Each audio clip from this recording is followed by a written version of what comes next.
आनंद लो प्रतिदिन का जीवन का में स्वागत है। आज आपसे मिलकर खुशी हुई। मेरा विश्वास है कि परमेश्वर के वचन में प्रतिदिन हमें अपने जीवन का आनंद लेने में मदद करने की सामर्थ्य है। आज हम लोगों को खुश करने के प्रयास से आजादी के विषय चर्चा कर रहे हैं। हमें परमेश्वर के सम्मुख परमेश्वर के लिए जीना चाहिए, ना कि मनुष्य के सम्मुख मनुष्य के लिए। तो इस प्रवचन को ध्यान से सुनिए, क्योंकि ये आपके लिए जीवन बदल देने वाला सिद्ध होगा। खड़े होकर किसी का न्याय करना कितनी बड़ी मूर्खता है। रोमियो 2 में बाइबल कहती है, तू जो दोष दूसरों पर लगाता है आप ही वही काम करता है। हम अपने ऊपर एक आध्यात्मिक आत्मा लिए रहते हैं। तुम ऐसा नहीं कर सकते, वैसा नहीं कर सकते, तुम पार्टियों में नहीं जा सकते, पिक्चर नहीं देख सकते, ताश नहीं खेल सकते, तुम नाच नहीं सकते, तुम धूम्रपान नहीं कर सकते, शराब नहीं पी सकते। मैं ये नहीं कहती कि हर रात धूम्रपान करना, शराब पीना और पार्टियों में जाना बिल्कुल ठीक है। मैं कहती हूं कि जीवन का आनंद लेना सही है। किसी का भी मसीह बनने की इच्छा न रखने का एक कारण यह कि उन्हें डर लगा रहता है कि मानसिक तौर पर वे ऊब जाएंगे। सबसे प्रधान भय जो लोगों के मन में लगा रहता है वो है, मुझे क्या कुछ त्यागना पड़ेगा। किसी तरह से हमने ये भ्रम पैदा कर दिया है कि यदि आप मसीही बनेंगे तो आप इस तरह का हेयर स्टाइल नहीं कर सकते, इस तरह के कपड़े नहीं पहन सकते, आप ऐसा नहीं कर सकते, आप वैसा नहीं कर सकते, आप वो नहीं कर सकते, ये नहीं कर सकते और ये नहीं कर सकते। लोग इस तरह के झंझट में नहीं पड़ना चाहते। बहुत सी चीजें जो हम नहीं कर सकते हैं और बहुत कुछ जिन्हें हमें छोड़ना पड़ेगा, परंतु जानते हैं वो सब हमें कौन बताएगा? पवित्र आत्मा उचित समय पर हमें बताएगा, क्योंकि वो हमें तैयार करता है। क्या आप जानते हैं, यद्यपि हम बैठकर जागृति के लिए प्रार्थना करते हैं, कलीसिया जागृति के लिए तैयार नहीं रहती, क्योंकि जो लोग जागृति पाने के लिए आएंगे उनमें से अधिकांश एक दूसरे के पास बैठना नहीं चाहेंगे।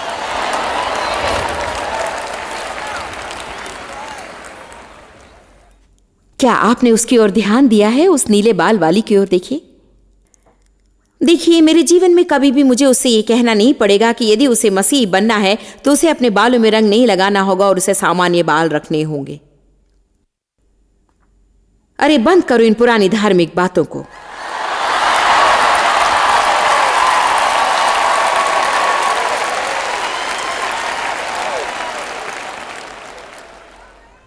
यदि आप अपने बालों पर ब्लैक और ब्राउन कलर का डाई प्रयोग करते हैं तो इससे क्या फर्क पड़ता है? यदि काला और भूरा रंग का प्रयोग किया जा सकता है तो दूसरा कोई रंग क्यों नहीं? ये अच्छा नहीं लगता, लेकिन अभी अच्छा लगता है।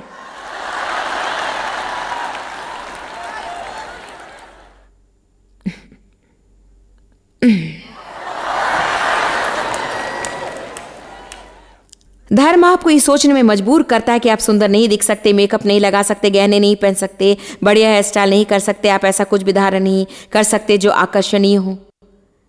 निस्संदेह पौलुस ने कहा कि व्यवस्था आपको मार डालती है, परंतु आत्मा जिलाती है। पौलुस ने कहा, पहले मैं जिंदा था, उसके बाद व्यवस्था ने आकर मुझे मार डाला। यदि आप आजाद रहना चाहते हैं तो फिर आपको विश्वास का एक मजबूत कदम बढ़ाना होगा और यह प्रतिज्ञा लेनी पड़ेगी कि आप व्यवस्था के अधीन नहीं रहेंगे, बल्कि पवित्र आत्मा की अगुवाई के अनुरूप अपने जीवन में चलेंगे। जब आप पवित्र आत्मा द्वारा चलाए जाएंगे तब आपको आशाहीन विषयों की आशा रखनी होगी, क्योंकि परमेश्वर की आत्मा हवा की तरह है। आप नहीं जान पाएंगे कि किस दिन किस दिशा में बहेगी। मैंने यहां आकर अपने प्रवचन का आरंभ करने के लिए मुंह खोला और मैं वो सब बोलने लगी जो मुझे अंत में कहना चाहिए था। अभी मैं अपने प्रवचन का अंतिम भाग आपको सुना रही हूं और सोच रही हूं कि मैं इसका अंत अब कैसे करूंगी।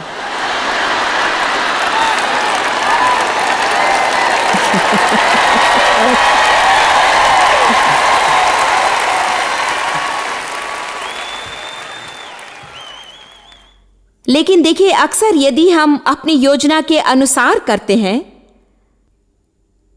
तो वो मृत लेख है। वास्तव में मैं आज आपको ये समझाना चाहती थी कि मनुष्य को खुश करने की मजबूरी से आप आजाद हैं। मैं ठीक से ये तक नहीं जानती कि यदि हम अभी भी लोगों को खुश करने के प्रयास में हैं तो हम उनसे सच्चा प्रेम रख सकते हैं, क्योंकि यदि मैं आपको खुश करने की कोशिश करती हूं तो वो तब भी मुझसे संबंधित रहेगा और कभी भी वो आपसे संबंधित नहीं होगा। यीशु ने कहा, यदि तुम जानते हो कि तुम कौन हो और कहां से आए हो और कहां जा रहे हो, तो तुम खुद को विनम्र बना सकते हो और तुम किसी भी कार्य को आनंद के साथ पूरा कर सकते हो। पेनी शेपर्ड मेरी एक सहेली है, वो यहां है और इस जगह की एक पास्टर है। पेनी जानती है कि वो कौन है। वो किसी को खुश करने की कोशिश नहीं कर रही है, वो लोगों से प्रेम रखती है। और इस वर्ष उसने मेरे साथ सफर करना आरंभ किया। मेरे साथ सफर करते समय वो मेरे कपड़ों पर इस्त्री लगाती है, मेरे कमरे की सफाई करती है, सब प्रकार की अस्वस्थता को ठीक करती है। कभी कभी वो बाथटब में पानी भरती है, मेरे लिए एक कप कॉफी बनाती है, मेरे लिए प्रार्थना करती है। वो एक पास्टर की पत्नी है। इस शहर में उनका अपना सम्मान है और वो एक प्रमुख व्यक्ति है। परंतु देखिए, चूंकि वो जानती है कि वो कौन है, वो सेवकों का वस्त्र धारण कर पाती है और उस उतार भी पाती है। ईश्वर ने अपने राजकीय वस्त्र को उतार कर सेवक का वस्त्र धारण किया, सेवक का वेश बदलकर फिर से राजकीय वस्त्र को धारण किया।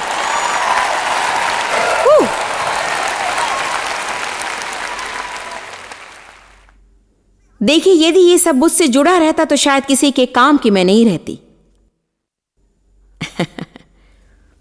ये सब उसी से जुड़ा है, उसी को महिमा मिले, उसी की स्तुति की जाए और उसी की प्रशंसा की जाए। क्या आप नहीं जानते कि उसके बिना हम कुछ भी नहीं कर सकते हैं? मुझ में अर्थात मेरे शरीर में कोई भलाई नहीं रहती है। सारा शरीर घास की नाई है, आज उगकर कल सूख जाता है। धुएं की नाई एक क्षण के लिए रहता है और फिर गायब हो जाता है। रोमियो 11:36 उसकी ओर से, उसी के द्वारा और उसी के लिए। न जाने ये वचन मेरे हृदय में गड़ सा गया है और ये मेरे मन में बैठ गया है।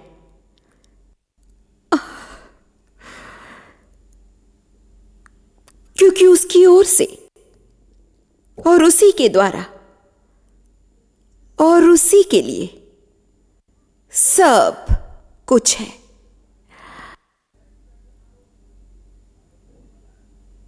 क्योंकि सारी चीजें उसी से उत्पन्न हुई हैं और उसी से आई हैं और सब कुछ उसी के द्वारा जीवित है और सब कुछ उसी पर केंद्रित है और उसी में समा जाती है। इस विषय में हाल ही में मैंने एक नई शिक्षा ग्रहण की कि हम सदा लोगों को खुश करने की कोशिश करते और यहां तक कि हम कई बार जाने अनजाने मनुष्यों को खुश करने के प्रयास में लगे रहते हैं। और कभी कभी हम लोगों को ये बताने की कोशिश करते हैं कि हम कितना कुछ करते हैं और हमने क्या कुछ किया है, और इसकी गिनती करते हैं कि हमने कितना काम किया या कितना घंटा हमने प्रार्थना की। ये सारी गणनाएं हमें मुसीबत में डाल सकती हैं। मेरे ख्याल से आप अपने पास घड़ी को रखकर प्रार्थना करने की अपेक्षा कुछ और ही करते हैं, क्योंकि यदि आप केवल 2 मिनट प्रार्थना करेंगे तो आपको दोषी ठहराया जाएगा और यदि आप 1 घंटा प्रार्थना करेंगे तो आप गर्व करेंगे। Come on now. हर दिन आप बाइबल में से कितना पढ़ते हैं? संतुष्ट होने तक पढ़ती हूं।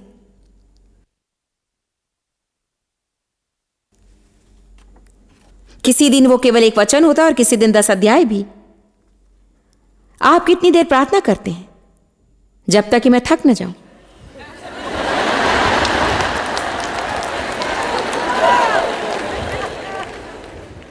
क्या आप कॉन्फ्रेंस के लिए खास तरह का श्रम उठाती हैं? दुकान जाने के लिए जितना श्रम उठाती हैं उससे ज्यादा नहीं।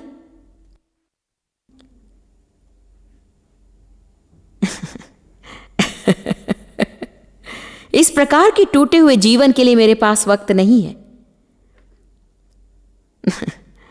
मैं असली सौदा करना चाहती हूं।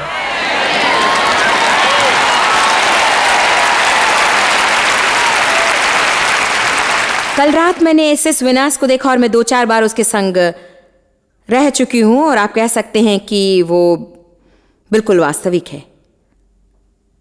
और पर्दे के पीछे रहने वाले लोगों से मिलकर आप कह सकते हैं, क्योंकि जो लोग ऐसे नहीं होते वे किसी से बातें करना, किसी के साथ लगे रहना नहीं चाहते।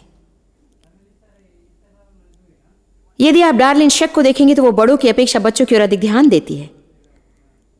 हम वहां गए और मैंने कहा मैं अमेरिका से जॉयस मेयर, और उसने सबसे पहले मेरे पोते पोतियों से बातें करना शुरू की। कुछ देर उसने मुझसे बात नहीं की क्योंकि वो किसी को खुश करने की कोशिश नहीं कर रही थी। उसे किसी मनुष्य को खुश करने की आवश्यकता नहीं है। पिछले साल जब वो यहां हमारे साथ थी, मैंने कहा क्या आप जानती कि आपके कितने टेप्स बिकते? क्या बहुत से बिक गए? उससे कहा मैं उन बातों में ध्यान नहीं देती हूं, और कहा वो परमेश्वर का धंधा, मेरा नहीं है। यदि मैं उन्हें बेचती हूं तो बेचती हूं, नहीं तो मैं यहां प्रभु की आराधना करने आई हूं। हम कई प्रकार की गणनाएं करने की परवाह करते हैं, कितने लोग यहां हैं, कितने टेप्स बिके हैं, कितना ये और ये।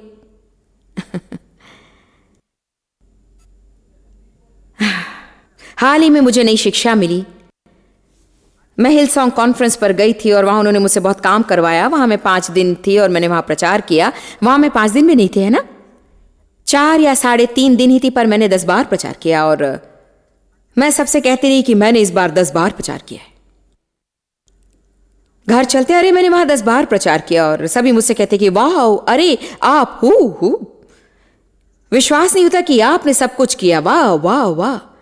उसके बाद मैं लंदन और जर्मनी गई और वहाँ कम समय में मैंने 13 बार प्रचार किया, और मुझे पता भी नहीं चला कि मैं ऐसा कर रही थी। और मैं हफ्ते भर में गिनती रही कि 12 बचा है, 10 बचे हैं और 9 बचे हैं और 8 करना है। अरे मैं यहाँ 13 बार प्रचार कर रही हूँ।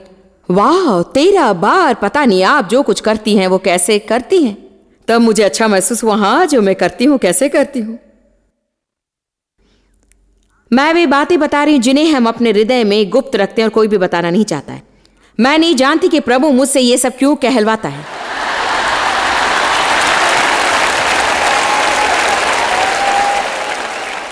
इंटरव्यू के दौरान लोग मुझसे पूछते हैं कि खुद के बारे में उन सारी बातों को बताने में आपको परेशानी नहीं होती है, और मैं कहती जानती हूं इसका एक अनुग्रह होता है और कोई दिक्कत नहीं होती, क्योंकि मैं मानती हूं कि यदि सचमुच हम ईमानदार और सच्चे रहेंगे तो फिर हम लोगों को पूरी तरह से आजाद कर पाएंगे। मेरा काम यहां आकर आपको खुश करना नहीं है, वरन आपकी सहायता करना है। तो हम जर्मनी और लंदन से लौट आए और शायद मैंने 100 बार कहा कि मैंने प्रचार किया। 100 लोगों से कहा कि मैंने 13 बार प्रचार किया। और मेरी पोती अभी वो यहाँ नजर नहीं आ रही है, लेकिन वो करीब 16 साल की है। वो अपनी माँ के साथ हमसे मिलने एयरपोर्ट आई। उसने मुझे गले लगाया और पूछा आप कैसी हैं? मैंने कहा अरे मैंने यहाँ 13 बार प्रचार किया।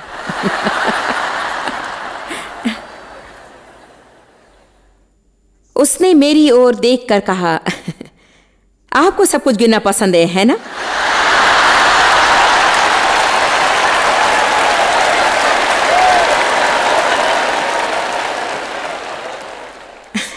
उसने कहा जब हम हिलसॉन्ग में थे आप सबको बता रही थी कि आपने किस तरह से 10 बार प्रचार किया, और अब वो 13 बार है। मुझे 2 प्रकार की अनुभूति हुई। सबसे पहले मुझे लगा और फिर मैं जान गई कि मुझे सही जगह पर बिठाने के लिए परमेश्वर उसके द्वारा मुझ पर वार कर रहा है। शिशुओं के मुख से,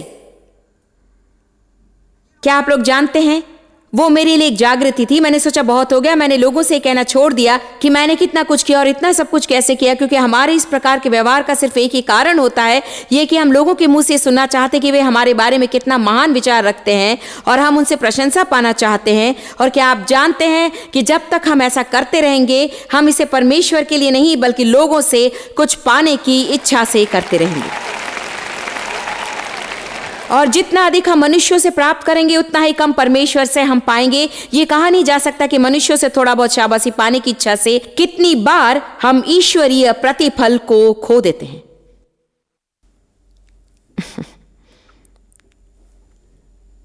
आप सब लोग ठीक है ना?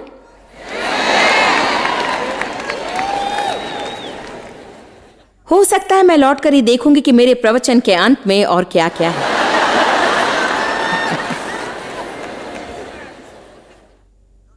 इस ये 3 को निकालिए।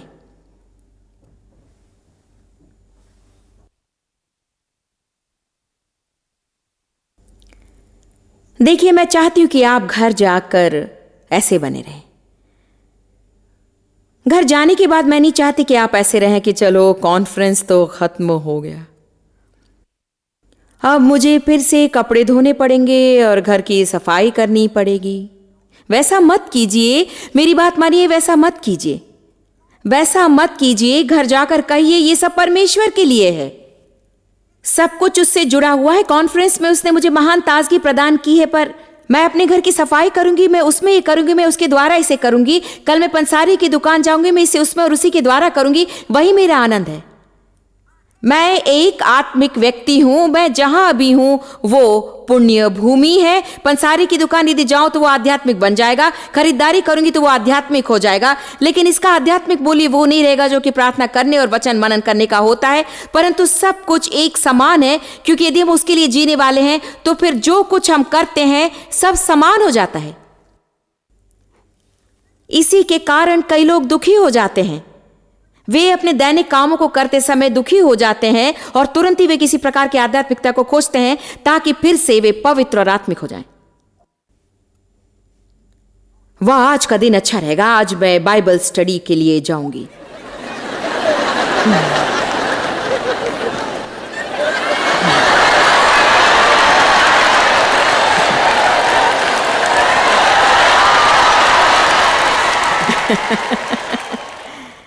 ये मेरा सबसे खास फरीसी रूप है।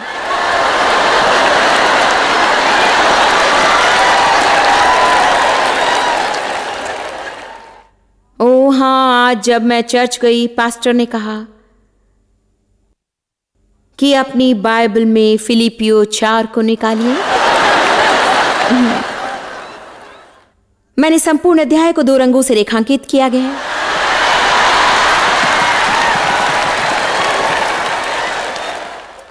ओ ठा प्रभु की स्तुति हो।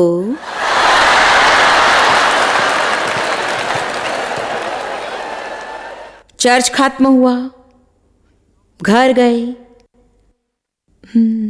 घर में घुसते ही, यहां तुम लोगों को आखिर क्या हो गया है?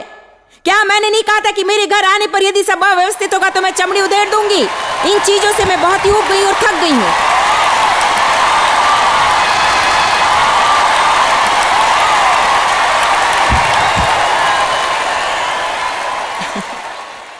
और यहाँ कोई भी नहीं है जो मेरी परवाह करे। तुम लोगों को लगता है कि मैं एक गुलाम हूं और सब मुझ पर पैर रखकर आगे की ओर निकल जाते हैं, कोई ध्यान नहीं देता। उप्स, करीब शाम का 6 बज गया है। Sunday night service.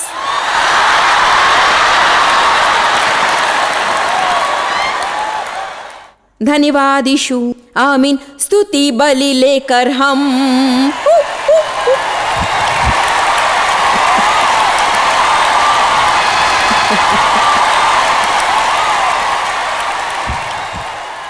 मैं इसे और अधिक बर्दाश्त तो नहीं कर सकती हूं। मैं आगे कभी इस तरह का कार्य नहीं करना चाहती, और ना ही मैं चाहती हूं कि मुझसे संबंध रखने वाला कोई ऐसा करे। मैं नहीं चाहती कि ये सड़े हुए धार्मिक विचार मेरे मन में कभी आए। या तो मैं सच्ची और वास्तविक रहना चाहूंगी या फिर मैं कुछ भी नहीं बनना चाहूंगी।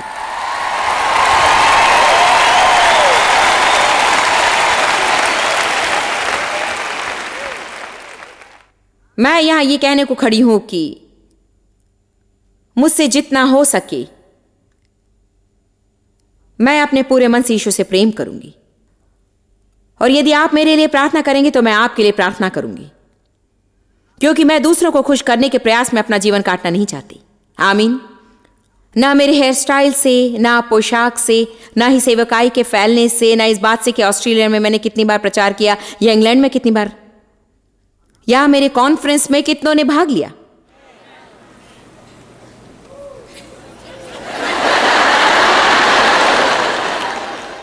मैं उन कब्र के वस्त्र को उतार फेंकना चाहती हूं। मैं शव को ढांपने वाले उन वस्त्रों को हटा देना चाहती हूं। क्या आप मुझसे सहमत हैं? दूसरों को खुश करने के लिए कुछ किए बिना जो कुछ भी करें उसे प्रभु के लिए ही करें तो हम कितने आजाद हो जाएंगे। चलिए कुलुसियों 3 को अच्छी तरह से देखें। हालेलुया हो, प्रभु की महिमा हो। कुलुसियों 3:23 और जो कुछ तुम करते हो, चाहे कोई भी काम हो, कपड़ा धोना, बर्तन मांजना, दुकान जाना, चर्च जाना, खाना पकाना, जो कुछ भी तुम्हें करना हो उसे तन मन से करो, ये समझकर कि मनुष्यों के लिए नहीं परंतु प्रभु के लिए करते हो, क्योंकि तुम जानते हो कि तुम्हें इसके बदले प्रभु से मिरास मिलेगी। तुम प्रभु मसीह की सेवा करते हो। ये सब उसी के लिए है, मेरे लिए नहीं है। ध्यान से सुनिए।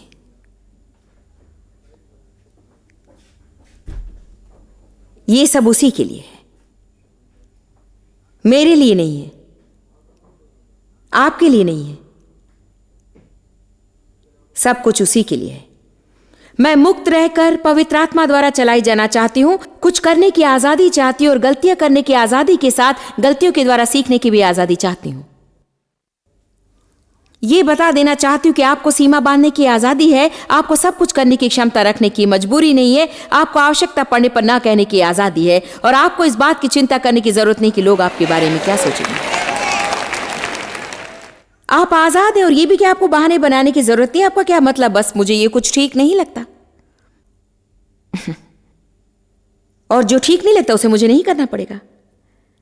मैं आपको दोष नहीं दे रही हूं, आप जो भी करना चाहते हैं अच्छा है, परंतु मुझे नहीं लगता कि प्रभु मुझे उस दिशा में ले जा रहा है। मुझे पवित्र आत्मा की अगुवाई पर चलने की पूरी आजादी है। मुझे नियम और कानून के पीछे पड़ने की आवश्यकता नहीं। मुझे लोगों को और उनके फैसलों को अपने लिए नियम स्वरूप अपनाने की जरूरत नहीं। दूसरों का हेयर स्टाइल और दूसरों की वेशभूषा अपनाने की मुझे कोई आवश्यकता नहीं है।